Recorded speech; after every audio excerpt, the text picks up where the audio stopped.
Captain மறைவுக்கு ஓவிய அஞ்சலி. Captain மறைவுக்கு அஞ்சலி செலுத்தும் விதமாக கேப்டன் பேச்சு கொண்டு கேப்டன் உருவத்தை வரைந்த பகுதி நேர ஓவிய ஆசிரியர்.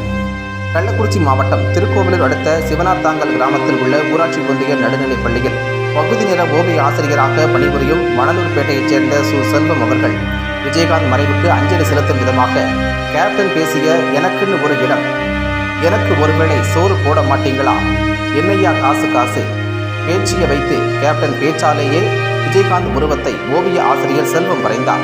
தேமுதிக தலைவரும் பிரபல நடிகருமான விஜயகாந்த் அவர்களின் மறைவுக்கு அஞ்சலி செலுத்தும் விதமாக பகுதி நேர ஓவிய ஆசிரியர் செல்வம் அவர்கள் விஜயகாந்த் அவர்களுக்கு உணர்வுபூர்வமாக அஞ்சலி செலுத்த வேண்டும் என்று விஜயகாந்த் பேச்சு கேட்டாலே நாட்டுப்பற்று உணர்வு, தமிழ் உணர்வு வரும். அந்த வகையில் கடந்த சில ஆண்டுகளுக்கு முன் கேப்டன் பேசிய பேச்சு "எனக்குன்னு ஒரு இடம், எனக்கு ஒருவேளை சோறு போட மாட்டீங்களா ஐயா, என்னையா காசு காசு" மனதை நிகழ வைத்த உணர்வு பூர்வமான அவர் பேசிய பேச்சை வைத்து ஒரு அட்டையில் எழுதி கேப்டன் பேச்சு வைத்து கேப்டன் விஜயகாந்த் படத்தை 5 நிமிடங்களில் ஓவிய ஆசிரியர் செல்வம் அவர்கள் வரைந்தார்.